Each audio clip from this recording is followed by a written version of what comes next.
Hey guys, welcome back to another Raid Shadow Legends video. I'm your host Voodoo, and today we're looking at the long-awaited 1.13 patch showcasing Wurlim Frostking.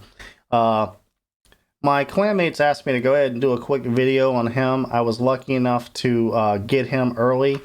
I had some resources stockpiled, so I thought I'd do a little grab and go video real fast. There's not a lot of content creation out on him just yet, so I thought I'd throw some gear on him. Went ahead and maxed him out, put his masteries on him, ascended him, and right now I've got him in a full set of Relentless and some speed gear. It's heavily defense-based, jewelry's defense-based. Looking at his overall stats, you can kind of see he's well-rounded right now. Over 4,000 defense isn't bad. Definitely not God tier or anything, but can definitely give us an idea what the champion can do. Speed's okay.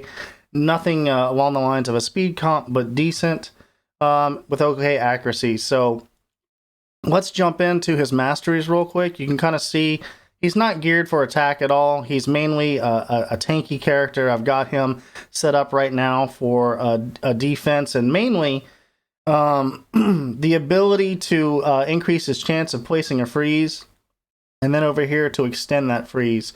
Taking a quick look at his kit, you'll see his A1 actually gives the ability of some crowd control, locking down a character, a champion. He has a 50% max book to lock someone down with a freeze debuff. If that debuff lands, there's a good chance that a perfect veil gets placed on a champion with the lowest ally. That's basically makes it so your opposing team or PvE mob can't really target that character. It might save you an additional round from losing that champion. Not bad, all in all. That's a new, definitely a new thing to see here. The A2, kind of neat. Decrease crit damage, 100% booked, and then increases crit damage on your team. So it kind of takes theirs and gives it to you. Great for reducing that overall spikiness, spiky damage from your opposition and giving that ability to you. Again, new with this patch. Interested to test that out. And then the A3 is probably the most impressive. This is one that I really like. A 25% strengthen with a 60% increased defense. And strengthen is a new buff, again, that kind of reduces the damage that you take. So these two are really going to go hand in hand. And it's for your entire team for 2 turns. So that's really going to make your team tanky. So again, you know, looking at his kit overall, you've got a little bit of crowd control here, a little bit of utility and spikiness, again, to control the amount of damage coming in and going out. You've got your A3, which is, again, making your team ultra tanky. And then finally, looking at his aura, 30% defense in the arena only. Would love it that if that's all battles, but it's arena only. The percentage is pretty respectful. It's above Tyrell, not quite at the Alton level, which is 33%. So at least within the defense champs in the arena, he's definitely a contender for being your lead champion. 30% is solid. Probably won't use him as your leader in other aspects of the game. You're going to go with something else. But he does bring a lot of tankiness to the team, which is always nice to see. Defense characters in the end, they're always, you know, nice to have in the high game. You can't go wrong with defense. Usually it's defense first before anything else. And then obviously he's of the Void Affinity, and that's always our favorite. They're the hardest to get.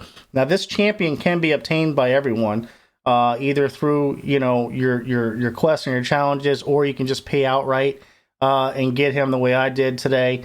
You're looking at, I'm not quite sure what he costs, but he's not overly expensive, so I expect to see him quite a bit in the arena. He'll be pretty popular. Sure to be the flavor of the month for all the players. So we'll probably be sick of him here in a week or two and tired of hearing about him. But for tonight, though, we're going to go ahead and jump in. Let's see him in action. I'm really interested to see what he's like in the arena, which is where I plan to test him out and maybe use him. Now, I'm in the middle of Gold 4 here, which is kind of the melting pot of the player base for Raid Shadow Legends. Not really hard matches, not really easy matches. You know, you can win most of them if you have a decent team. Now, the team that I've built tonight is not really meant to win. It's kind of a hodgepodge setup. I just kind of want the team to go long enough so we can see him in action and kind of see what his buffs he's bringing to the table and his tankiness, and if that A1's firing at all. So we're going to start out with an easier team. Got some good champions, but again, it's kind of a weaker team. You can already see off the bat, Tormund locked down 2 of my guys from the get-go. So for those of you that are wondering about where Tormund's nerf is, post-nerf, he didn't have any problem locking me down right there. And I'm staying locked down. Let's see what we get. Locked me down again there. Decrease crit damage. Alright, we got a freeze off the bat with that A1. Not bad. We might actually fight that again. We will go ahead and increase the beefiness of that team just a little bit. Let's put Sarnik in there, and that should kind of drag it out a little bit. Again, not really focusing on winning. Just kind of want to see what he's like with a little bit longer fight, kind of see what he's bringing to the table. Tormund's definitely locking us down. Still the king of the arena when it comes to crowd control. Hard to compete with that guy. But with Sarnik, you can see Sarnik was a game changer, kind of leveling things out a little bit in the field. That unkillable, that defense comes into play. He's such a beast. Let's see what he gets, though. We'll love to see him attack a little bit more. Definitely has some tankiness.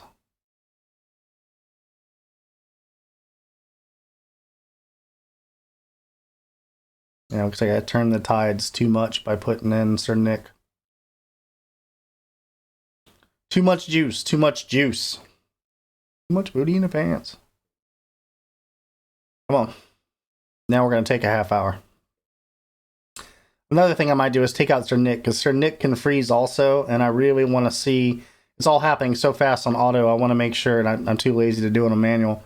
I definitely want to make sure that the freezes are coming from the Frost King here. So we'll go ahead and finish this match. We'll take out Sir Nick and roll a couple more battles and kind of see what happens. Alright, that's a wrap. We'll go ahead and do it again. We'll take out Sir Nick and just put in, again, we'll put in the Prince here. Let's see what we got. Double hit points, healing, rezzing, relic keeper. It's like a boomstick, and then some unkillable there. See how he does. This should be a good little fight. I'd like to see Relic Keeper come over here and pop him once. Of course, you can see he's bringing some nice defense to the team here. Not really getting touched hardly at all. I can tell you my Prince Kymar is pretty soft the way I have him built. So, I mean, he's basically paper mache right now. That was a pretty good hit.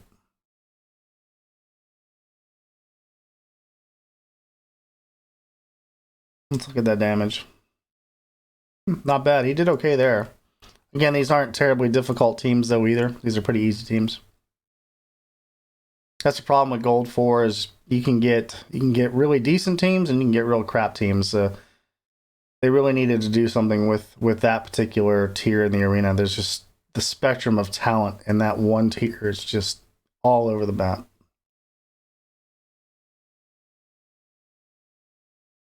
Very tanky. Not even getting touched. Not really seeing that A1 fire much though at all. Yep. Not seeing that A1 give me much at all. And that's a little disappointing given that I've literally got this champion spec'd to fire that A1 between the Relentless and the Masteries. I definitely expected to see a lot more of that. I wouldn't really bring him into the arena expecting to get much from the freeze based off of what I'm seeing so far. It's been kind of a... I don't know if it's just RNG or if I'm just having bad luck, but I just definitely would not rely on that freeze doing anything. So far, it's been very lacking. Disappointing. The A2 and A3, though, definitely bringing a lot to the table. Kind of impressed with that. Can't really complain there. So, as a tanky defense character with champion with some utility, definitely can't complain there. I mean, he is stout. Again, not really the ideal team comp here. We're just playing around. But he's got some defense. Of course, this is where that decreased crit damage helps a lot with Skullcrown. Because she hits like a truck. Without that, if I was locked down, we could have been history. Again, kind of easy teams here. Duchess always gives me a headache, so I wouldn't mind having her.